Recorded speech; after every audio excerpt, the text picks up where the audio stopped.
তুমি এই যে জামাতের ভয়ে যে মাথায় কাপড় দিছো সেটা আগে নামাও, বুঝছো? এইরকম চলবে না মেঘনা।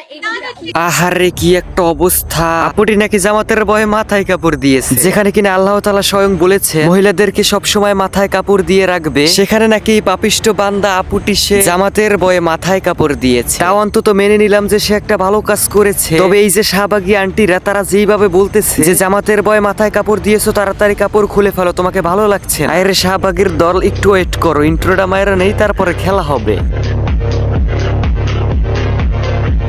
Hello guys, welcome back to my channel. তো বলো সকলে কেমন আছো তোমরা? দেখো আজকের ভিডিওটা আমার অনেক আগে বানানোর কথা ছিল, বারবার অসুস্থতার জন্য এবং ভিউসের যে অবস্থা, বিশ্বাস করেন সাদিয়া, আমার এখন আর ভিডিও করার কোনো মনই চাইতেছে না। এইটা কি কোনো কথা না, তার জন্যই তো আজকে ভিডিও বানাতে চলে আসলাম। জামাত ইসলাম কখনোই এই দেশে ক্ষমতায় আসতো না এবং ভবিষ্যতে আসবে না, কারণ এই দেশের নারীরা তাদেরকে মেনে নিবে না এবং আসতে দিবে না। যে মেনে নিত সকল নারীরা, নিত না শুধু আপনাদের মতো কিছু শাহবাগী নারী। কেননা এই জামাত ইসলামকে যদি এই শাহবাগীরাও মেনে নেয়, তাহলে শাহবাগীরা কিভাবে শাহবাগে গিয়ে ছোট ছোট কাপড় পরে কিভাবে তারা আন্দোলন করবে? ইহা সত্য, ইহা সত্য, ইহা সত্য। ওনারা ক্ষমতায় আসেন আর নারীদের কর্মঘণ্টা 5 ঘন্টা করে দিতেন, কোনো প্রাইভেট কোম্পানি কিন্তু নারীদেরকে কাজে নিত না, কারণ 5 ঘন্টার জন্য কেউ কাজে নিবে না। বাকি 3 ঘন্টা বা 5 ঘন্টার কাজের জন্য কি তারা নতুন করে অন্য কাউকে হায়ার করবে? মানে ভাই এই মহিলা হইতাছে সে অনলাইনে কাপড় চোপড় বিক্রি করে, তার কেন জানি হঠাৎ করে কুরকুরি আসছে জামাত ইসলামকে নিয়ে, এমন ভাবে জামাত ইসলামের পিছনে লাগছে ভাই তাদের নিবন্ধন বাতিল করতে নাম। ভাবছিল মনে হয় এইবারে তো আমার ব্যবসা পুরো লাঠে উঠে যাই, তাই কোনোভাবেই জামাত ইসলামকে আনা যাবে না। জামায়াতকে তো অবশ্যই একটা বিশাল বড় ধরনের কি বলে হ্যাঁ শুভেচ্ছা, কারণ এত বেশি ভোট তারা এবার পেলো, এতগুলো সিট তারা এবার পেলো, এটা তো একদম রেকর্ড ব্রেক। তারা মিডিয়ার সামনে এসে বলছে, এত ক্যামেরার সামনে, এত লোকজনের সামনে বলছে যে কারচুপি হচ্ছে, আমাদের ভোটটা ঠিক মতো হয়নি।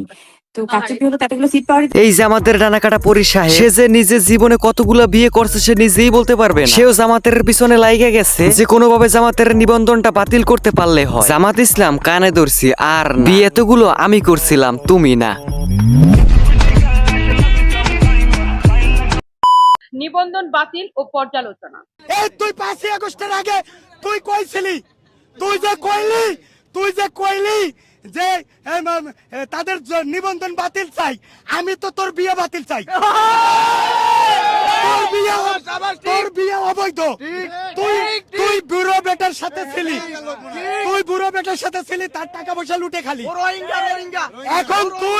এখন তুই নিবন্ধন এই পাগলির ঘরে পাগলি, এই পাগলি, তুই নিবন্ধন বাতিল চাস। নিবন্ধন কি জিনিস তুই বুঝিস? দেখছো পাগলির ঘরের পাগলি, তোর একদম ঠেলা দিয়ে খেলাই শেষ করে দিই। মানে এই শাহবাগী পাগলিরা ভেবেছিল যে জামায়াতে ইসলামের এরা তো সবাই হুজুর, এদেরকে যাই বলবো না কেন এরা তো সবসময় চুপ করেই থাকে। নো, এই যে পটাশিয়াম আছে, এই হুজুরটি তো ডাইরেক্ট বইলাই দিছে যে তোর বিয়ে বাতিল চাই। তুই যে কইলি যে তাদের নিবন্ধন বাতিল চাই, আমি তো তোর বিয়ে বাতিল চাই। বা হুজুরে কিন্তু ডাইরেক্ট জায়গায় একদম কোপ দিয়ে দিছে। না, বিষয়টা যদি শাহবাগীদেরকে নিয়ে হয় তাহলে এরকমের ঠিকঠাক কোপ দরকার আছে। মাহারাম ছাড়া বের হইতে পারবে না। আমরা কি এখনো সেই যুগে আছি না? আমি একজন ফ্রিল্যান্সার, আমি যত ঘন্টা আমার খুশি আমি কাজ করতে পারি, কারণ আমার যে পরিবার চালানোর জন্য আমার যে টাকা দরকার সেটা কিন্তু সরকার আমাকে দিয়ে দিবে না। সরকার আপনাকে কিসের জন্য টাকা দিবে? টাকা তো নিছেন সেই বুইরার কাছ থেকে। আর কি বলতাছেন ফ্রিল্যান্সিং এর কথা? চলো আমরাও না হলে তার একটু ফ্রিল্যান্সিং ভিডিও দেখে আসি।